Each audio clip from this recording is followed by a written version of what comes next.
Pelo sinal da Santa Cruz, livra-nos Deus, nosso Senhor, dos nossos inimigos. Em nome do Pai, do Filho e do Espírito Santo. Amém. A vossa proteção recorremos, Santa Mãe de Deus. Não desprezeis as nossas súplicas em nossas necessidades, mas livrai-nos sempre de todos os perigos, ó Virgem gloriosa e bendita. Nós nos colocamos assim, Senhor, pela intercessão de Maria diante da Tua presença, pedindo também sobre nós o Espírito Santo, para que Ele abra o nosso entendimento, os nossos ouvidos e o nosso coração para a palavra que vai ser proclamada, para que nós possamos entender, compreender, não somente de modo intelectual, mas à luz também dessa experiência viva do nosso coração, para que a palavra faça morada em nós. Peça também ao seu anjo da guarda para estar com você nesse momento. Me vinha muito forte essa presença dos nossos anjos da guarda conosco. Nós facilmente nos dispersamos e temos muitas vezes dificuldade de continuar os bons propósitos, né? É fácil começar, mas é muito difícil permanecer. Vem a luta, vem o cansaço, vai chegando o final da semana, vai ficando mais difícil. Às vezes a palavra ela vai nos interpelando, às vezes não dá vontade de rezar. Então que o nosso anjo da guarda nesta noite possa nos guardar de nos afastarmos do Senhor. Então, com a palavra de Deus em mãos, vamos repetir mais uma vez São Tiago, capítulo 4, versículos de 1 a 12. Infelizmente, meus irmãos, minhas irmãs, é muito comum nós termos uma experiência de Deus, conhecermos a Deus, ter aquele boom na nossa vida, porque muda tudo, né? Eu me lembro que quando eu fiz a minha primeira experiência com Jesus, que eu conheci verdadeiramente, eu mudei minhas vestes, eu mudei meu modo de falar, eu parei de sair à noite, eu parei de ir aos barzinhos que eu gostava de tudo, eu fui parando. Minha linguagem foi sendo modificada pela graça do Espírito. O desejo era colocar fogo no mundo. E uma conversão constante que é próprio de quem vive a primeira experiência do batismo no Espírito, a primeira experiência com Jesus. Porém, acontece muito de com o tempo nós irmos nos esfriando e deixando com que essa experiência ela vá ficando na história, como um fato histórico. Ou vamos nos influenciando, deixando influenciar por aquilo que está à nossa volta. Porque é muito mais simples, vamos dizer assim, viver a experiência de fé dentro de um núcleo religioso. Eu vivo com a minha comunidade, com a minha paróquia, com o meu grupo de oração, eu que às vezes sou de uma comunidade de aliança, eu que ajudo uma comunidade. Às vezes é mais fácil porque os propósitos são pouco parecidos, embora também tenha seus desafios. Porém, Deus hoje nos chama 90% de todos nós a vivermos esta santidade nas realidades cotidianas da vida, no mundo, no trabalho, na escola, na nossa família que muitas vezes não é evangelizada, com os nossos vizinhos e tudo isso, se nós não tivermos atenção, vai nos influenciando e nos afastando dos valores e da amizade com Deus. E é sobre isso que São Tiago vai nos falar. E qual é o contexto desta palavra? Eu anotei aqui. Primeiro ele estava falando para judeus que se converteram a Cristo, que conheceram a Cristo e se converteram. Mas eles não viviam na Judéia, ou seja, eles não viviam próximo à grande comunidade. Eles viviam dispersos nas regiões onde estava o Império Romano, em outras cidades, em outros lugares, onde a maioria daquelas pessoas elas eram pagãs. Principalmente nessa experiência greco-romana, muito pagã, paganismo, distante de Deus, que não conhecia nem a Deus de Israel. E qual era o perigo que estes cristãos convertidos tinham? De adquirir para a sua vida os valores pagãos, as atitudes pagãs. Começarem a trazer para dentro da sua vida, do seu modo de viver, dos seus valores, aquilo que era contrário ao cristianismo. E nós estamos falando de uma fé nascente, dos primeiros cristãos. Era fresca a fé, ela estava ali muito viva, se falava, a narrativa se falava de Jesus no dia de ontem. era muito presente, e aqueles homens e mulheres, no meio dessa realidade pagã, facilmente estavam trazendo para dentro da sua vida e dentro das suas pequenas comunidades uma cultura pagã. No que isso nos recorda?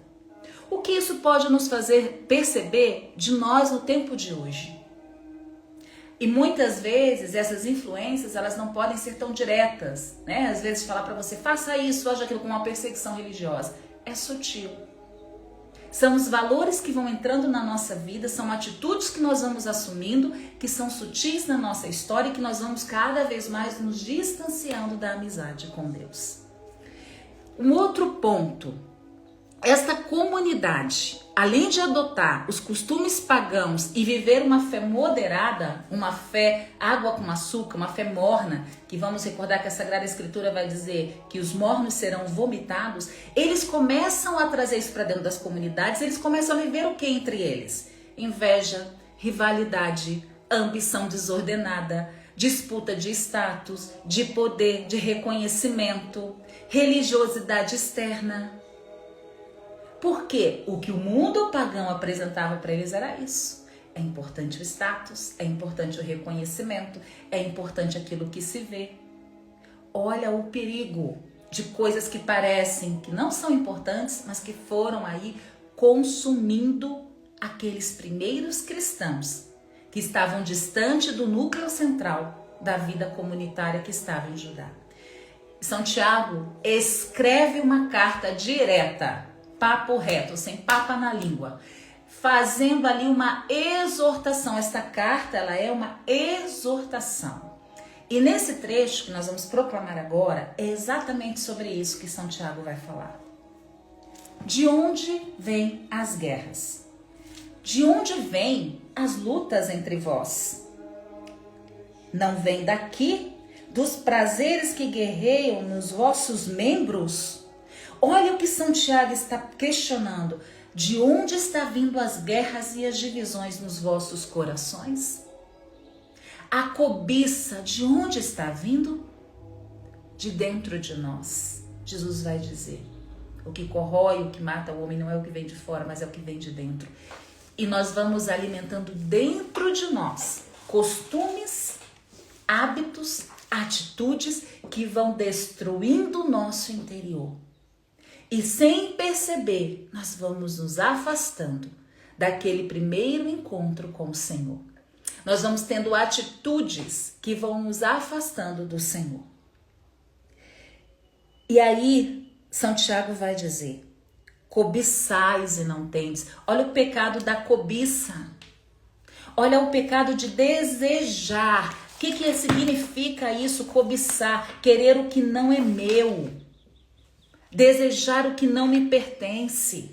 E com isso nasce o que? A inveja. Eu quero o dom do outro, eu quero o que o outro tem. E aí até nessa sociedade de consumo que nós vivemos tantas vezes, eu quero o que o outro tem, eu vou trabalhar para que o outro tenha. Eu vou para a internet ver as ostentações e aquilo começa a gerar no meu coração desejos que às vezes nós não necessitamos. E eu quero até trazer aqui algo que eu vivi, uma experiência que eu vivi. Eu fui comprar umas sementes num senhor que tinha um comércio num lugar onde eu trabalhava recentemente. E chegando lá, aquele homem estava muito triste, ele era sempre muito agradável, muito simpático, ele muito triste, muito triste. E como ele sempre dava bom dia, boa tarde, eu falei, eu vou lá. Né? E perguntei, na hora que eu fui pagar as sementes, eu falei para ele assim, o senhor está bem? Ele falou, não estou. Eu falei, mas está acontecendo alguma coisa? O senhor precisa de algo? O que nós podemos ajudar? Né? Ele olhou para mim e falou assim, eu estou construindo um quarto na minha casa que está me custando um valor muito alto, né? Então não era um quarto simples, era um quarto caro. E eu não sei como pagar as prestações. Então eu já fiz a conta, já fiz os cálculos, está excedendo muito aquilo que eu recebo, isso está me deixando inquieto, porque eu tenho que construir este quarto. E aí ali eu vi que foi o próprio Espírito Santo. Depois São Tiago vai falar sobre esta ação do Espírito. Eu falei para ele assim, mas por que o senhor está construindo esse quarto? O senhor e sua esposa vão ter filhos, a sua mãe está vindo morar com o senhor, a mãe da sua esposa. Foi entender qual é a necessidade, né? Aí ele parou. Sabe quando a pessoa vem para a razão e olhou para mim e falou assim, não, é porque eu e a minha esposa pensamos assim, quando vier alguém para nossa casa, né? A gente precisa ter um espaço, a gente precisa dar para essa pessoa todo o conforto. Então, a gente está construindo esse quarto. Aí eu falei, mas vocês estão construindo em prol de algo que não existe? E era uma região até abastada, onde as pessoas tinham muito dinheiro, ou seja, as pessoas que tinham casas, né, muito lindas e tudo mais, né? Que é muito, não estou dizendo que isso é ruim, não é isso, não é o bem em si, mas é o modo como nós vamos vivendo este processo, seja ele qual for. Inclusive, não é só isso, depois eu vou trazer outros exemplos aqui para nós. E ele disse para mim assim, eu não sei de fato o porquê que eu estou assim, porque eu não preciso construir isso agora. Eu estou sofrendo, eu estou entristecido porque eu estou fazendo dívidas daquilo que hoje eu não preciso. Então, é muito sério quando nós nos encontramos com Cristo, com a experiência de Cristo, que vai até transformando a nós, até naquilo que a gente pode e não pode gastar, naquilo que a gente tem para utilizar e aquilo que não é necessário. Aquilo que é muito e que hoje eu não preciso fazer. Somente porque Paulo vai dizer, e Santiago vai dizer, cobiçais e não tendes, então matais. E esse matar não é somente físico, ele não está falando de matar físico, embora hoje nós estamos numa cultura que todo dia, quando a gente abre a internet, a gente vê violências. A gente assiste palcos de morte e violência sendo registrado por câmeras e publicados. A violência da morte física, como infelizmente nós temos visto, de pessoas, de seres humanos contra seres humanos, de seres humanos contra animais, de língua afiada, de destruição, de difamação. E nós podemos aqui fazer uma lista de males que nós vemos e muitas vezes aquilo vai, porque não se iludam, eu sou formada em comunicação. Muitas vezes a comunicação ela é feita para fazer de nós pessoas agressivas, para disseminar no nosso coração a morte e a destruição, também pela língua. E aquela comunidade estava vivendo isso. Eles estavam matando uns aos outros porque eles desejavam o que o outro tinha. Eles cobiçavam o que o outro tinha. Influenciados pelo meio do poder, do ter e do ser, eles começaram entre si a viver guerras e divisões. Então vos entregais à luta e à guerra. Não possuís porque não pedis. Quando pedis, não recebeis, porque pedis mal, com o fim de gastardes com os vossos prazeres. E nós vemos muitas vezes essa teologia da prosperidade sendo publicada e divulgada por aí. Porque eu sirvo a Deus, porque eu sou do Senhor, eu mereço ter tudo de melhor. Eu não mereço ter sofrimento, eu não mereço ter dificuldades, eu não mereço porque eu sirvo a Deus, então eu vou pedir. E a palavra vai dizer, pedis e não recebeis porque pedis mal, com o fim de ganhardes os vossos prazeres. Eu estou terminando de mais uma vez ler esse livro aqui, Papa Bento XVI, o Último Testamento. Foi um jornalista, né, o Peter Swald, que fez uma entrevista com o Papa Bento depois da sua renúncia. E tem um momento onde ele pergunta para o Papa Bento assim, mas como que foi para o senhor que ao entrar ali na Praça do Vaticano era aplaudido? As pessoas tiravam foto, queriam ouvir o que o senhor tinha para falar, as pessoas queriam tocar no Senhor. Como foi para o senhor renunciar a isso? E Bento XVI, com sua santidade, sabedoria que nós temos tanta saudade, simplesmente disse, mas não é a mim que eles aplaudiam, não é a mim que eles queriam tocar, não era a mim que eles queriam escutar, era o Senhor. E aí nós vemos um grande mestre, um grande doutor da igreja, vivendo uma experiência inclusive de renunciar e viver o resto da sua vida no escondimento e na oração. Se nós conhecermos em profundidade a nossa igreja, os santos da nossa igreja, a história da nossa igreja, nós vamos nos apaixonar por grandes homens e mulheres de Deus que até os tempos atuais vão entregando a sua vida ao Senhor, vão renunciando aquilo que possa tirá-los da salvação para viver em plenitude com o Senhor. É sobre isso que Santiago está falando conosco. Que uma vida com Deus, ela não pode ser contraditória, ela não pode ser somente externa. Eu mostro e não sou. Eu me digo católica, eu me digo cristã, mas quando eu vou ao mercado eu trato mal a moça que está no caixa trabalhando desde as 6 da manhã, cansada e exausta. E que às vezes não me dá um sorriso porque ela está muito cansada. O rapaz que vem aqui tirar o lixo da porta da nossa casa com um carro de lixo e que muitas vezes não recebe de nós um sorriso, muito obrigado. Nós vamos passando uns pelos outros, esquecendo de quem somos. A falta de gentileza no trânsito, falando de coisas concretas hoje. Tiago estava falando da realidade daquela comunidade, mas a palavra ela se aplica concretamente para nós. A cordialidade, um gesto de amor, de carinho. Nós vamos deixando isso de lado, nós vamos nos esquecendo da gentileza, nós vamos nos esquecendo da bondade, nós vamos nos esquecendo até mesmo de exortar o outro quando o outro está em pecado, porque nós queremos o bem do outro. E um pecado assim muito grave que muitas vezes nós cometemos sem perceber é a defamação. Nós difamamos o outro, nós fofocamos sobre a vida do outro, nós vamos destruindo a imagem, denegrindo a imagem do nosso próximo.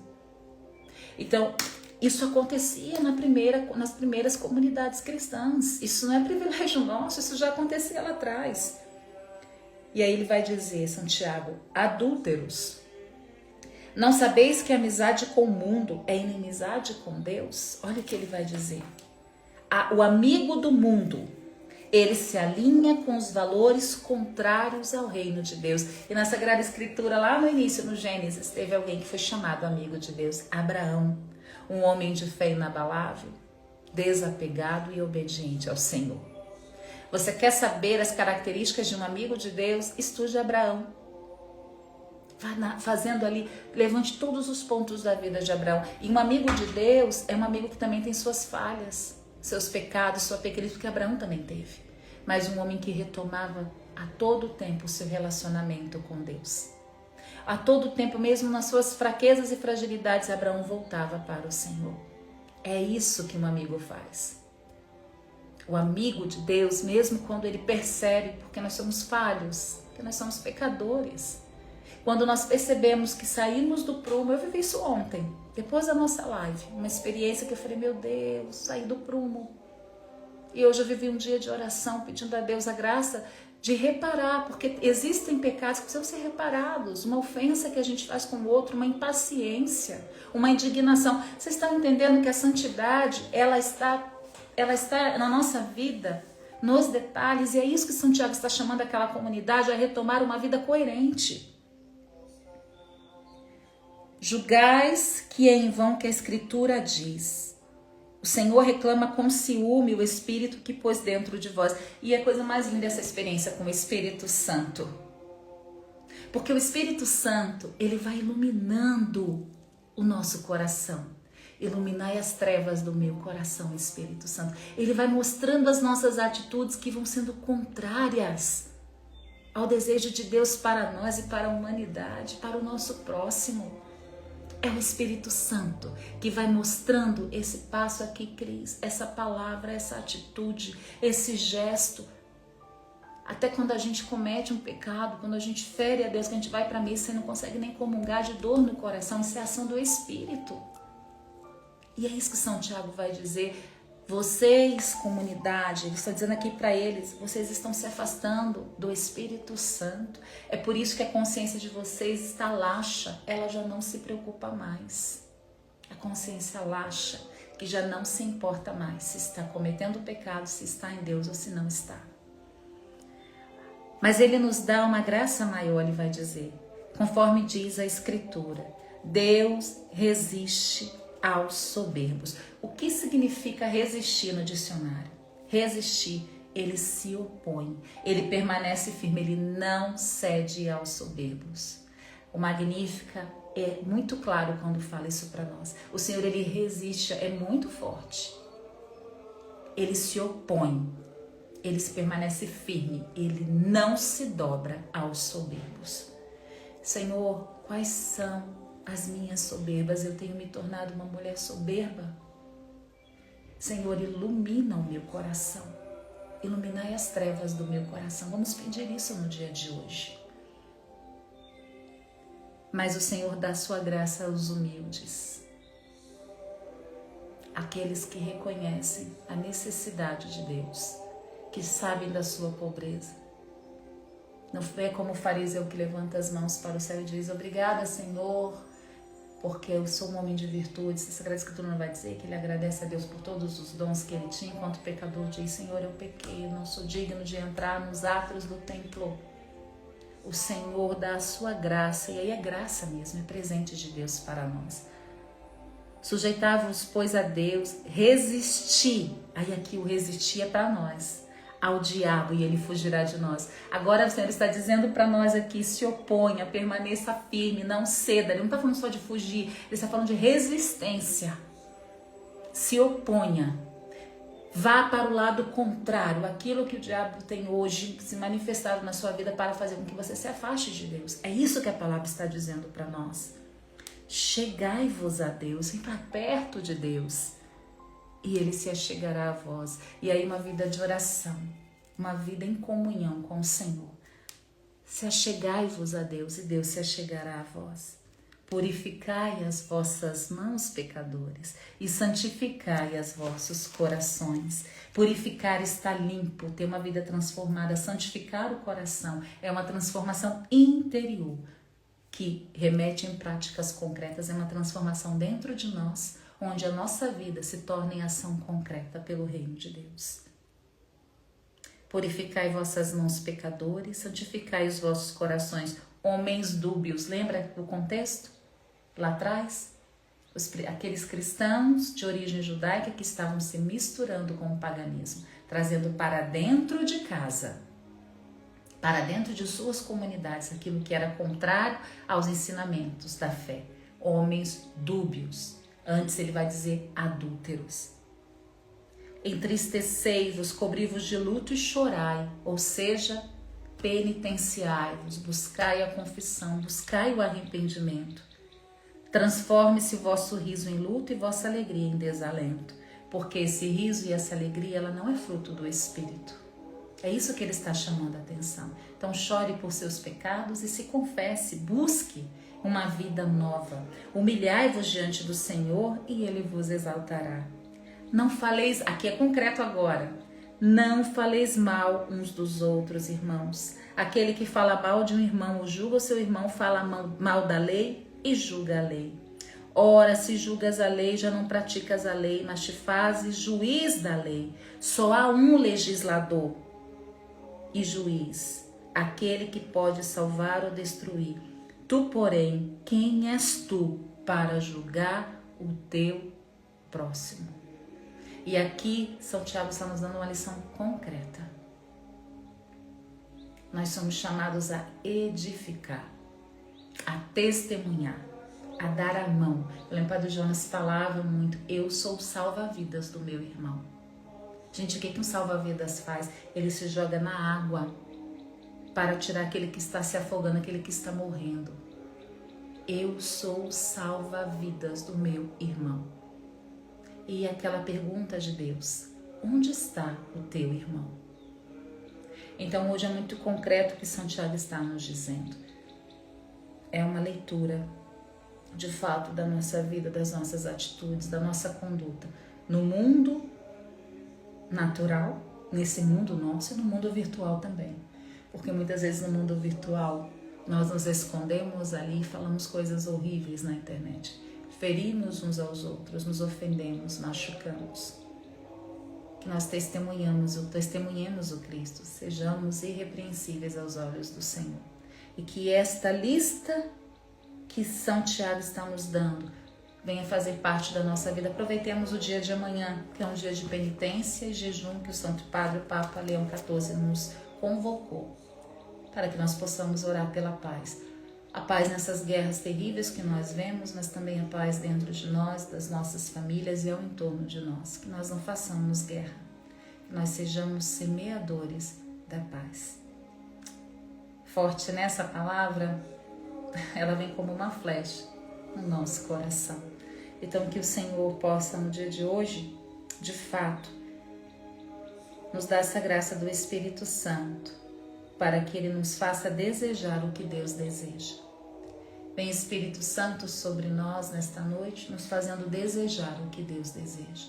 Amar o que Deus ama, termos uma vida de propósito e coerente. Ajuda-nos a fidelidade, Senhor, e a conversão verdadeira. a não termos medo de voltar atrás, de nos arrepender e a deixar de lado aquelas práticas que vão sendo enculturadas na minha vida e que são totalmente contrárias ao reino de Deus. Santo anjo do Senhor, meu zeloso guardador, se a ti me confiou a piedade divina, sempre me rege, me guarde, me governe, me ilumine. Amém. É uma palavra muito forte mesmo. Muito. Então que Deus nos abençoe, nos guarde, nos livre de todo o mal. Para que um dia lá no céu Ele abra os braços, é o meu sonho, e diga: venha para mim, filha amada.